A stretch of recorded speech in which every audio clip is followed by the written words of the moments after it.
Nigel, seems to be a common question from me at the minute, but what's the latest in terms of the casualty list? Uh, long. It's a long list at the moment. Made worse by losing the two players on Saturday. George Maris after 10 minutes. He's obviously come round okay. Still feeling a little bit groggy. So there's certain protocols that you have to follow with concussions. So Tom the physio will be doing that this week, but I would think he's a doubt for Saturday.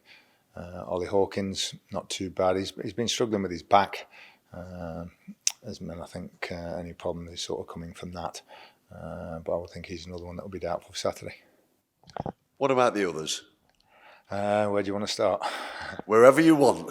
I'm trying to remember them all. Ryan Stirk is back at Birmingham having treatment, so waiting for an update on him. But I will think it'll be a few more weeks. Richard Narty the same. He's with us, but not close at the moment. Kellen Gordon's not too far off. Probably about 10 days, something like that. Who else have we got? Hopefully Will Forrest will be in full training and everything, and then be available in the next week or two to actually start. In the meantime, he'll just be on the bench. Faz Rawson back from suspension, which is good. And then we've got one more game on Saturday, and then we get Quinny and Tyrese back. So who else am I missing injury-wise?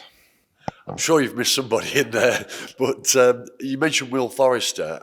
I take it he trained on that Friday as planned prior to the match. If so, how did he look? Yeah, he did well. First one with us. And as I say, he's been out since pre-season, so it's been a long time. He's done a few sessions with Stoke, but not played any games or anything. So I think with it being him hopefully being with us for the next 6 months or so, we've just got to take it steady with him and ease him into it. Brighter news this Saturday, the return of Farron Rawson. Yes, yeah, he only got the 1 game suspension, which is good news and gives us a much needed centre half. So when you finish with Elliot Hewitt and Steve McLaughlin at centre halves, who I thought they did very well, and 2 young fullbacks, I think that's been the main positive in the last 3 or 4 games. We've stopped shipping goals. When we conceded as many as we had, Walsall, Harrogate, Bradford threes in those sorts of games makes it very difficult to win. We've only conceded 2 in the last 4 league games now, and one of those was a disputed penalty. So I think we're getting to be a bit tighter, and now we need to start doing more at the other end of the pitch. Our strikers need to do more to create chances. That final pass, that final finish, whatever it is, they have to do more now to get us a goal. Just going back to the injury list, how problematic is it on a day-to-day basis for you when you're endeavouring to try and look to select the starting 11 for the weekend's games? It's not so bad on a day-to-day basis, it's just a Saturday afternoon. The real problem comes when we've got to put the team in at 1:45. And of course, with having so many central defenders and defenders out, and having to move Ollie Hawkins back there, you lose sort of both ends of the pitch. We've lost centre halves, and then you lose your best striker as well. You've got to move him back, so you lose that attacking threat from him. But we've literally had no option but to do that. That's why the others have got to do more in his place. But it's just, I've never known, I think in 20 odd years, to lose so many at one time. When you think in second half we had 10 missing. And I think there was only 3 finished the game outfield on Saturday that started against Bristol Rovers. That tells its story. Have you considered changing shape at all with the various personnel that you've got out? Yeah, we've looked at everything, but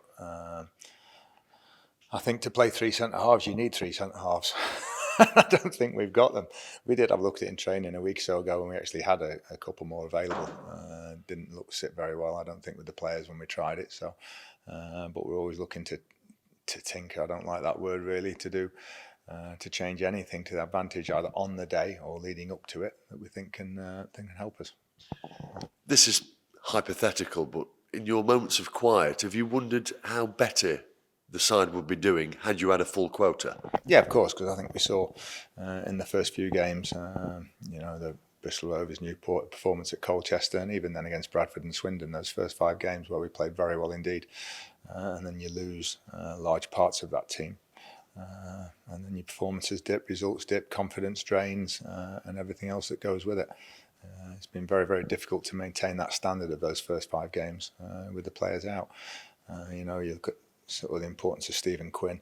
We talked about pre-season. Our two best players were Perch and Quinn. So now we know we're without Perchy for the whole season, massive blow. Then you lose Quinny for 6, self-inflicted, which we've talked about. And then, Ryan Sturck is a possible replacement. If you lose sort of him or George Maris to get us playing, you lose him as well. And that's not to say the problems at centre half. So it has been one thing after another. I think we've had a season's worth of problems in a month, seriously, in a month or two, and a season's worth of injuries. And also, it's no excuse, it's just facts. When you have injuries, the suspensions mainly are our fault, but also the decisions we could do nothing about. Once again, we look back on the penalty decisions, especially we've had against us. The one against Barrow, the one against Colchester. We should have had one on Saturday, and inexplicably George Lapsley ends up getting booked for simulation. Can't see that at all. We thought it was a penalty. You look at the 3 that got turned down against Harrogate. So there is an element of that as well. We're certainly not getting a break in any shape or form, whether it's decisions or otherwise. Do you wonder to yourself, what more you can do during this period? Or are you at your managerial limits because of the casualty list? Well, you can always do more, and you're always sort of striving to do more and trying to think of ways, what can we do to get a bit more out of the what players that are available, whether it's formation or whatever. So it's testing. That's all it is, testing times. It's hard enough trying to win games when you've got everybody available and everybody playing well in confidence, as we saw in the first 5 games of the season or so. But when we're at the stage when we are very, very low on confidence, especially in front of goal. You see all the anxiety, sort of snatching at chances on Saturday and crosses not put in the right place. Even set plays were poor on Saturday. That's a sort of just an anxiety from not being confident at the moment. But yeah, we keep fighting. What we've always tried to do over the years is the more things throw at you and the more adverse the circumstances, the harder we fight. And we said to the players at half time, we've lost players, lost Ollie Hawkins, lost George Maris just within that first half. It's up to everybody else, and you get more satisfaction when you get a result in the circumstances than normally, because you know how hard we've had to work for it. Northampton Town away this weekend. What do you make of them? Strong physical side, not physically in the wrong way, but I think they're adapting very well to life, sort of, back in League Two. I think, like the teams that have come down, I think they've kept quite a few players. So you've got a nucleus of League One players, which gives them a certain amount of quality. But I think they've had some very good results so far this season. Thanks, Nigel.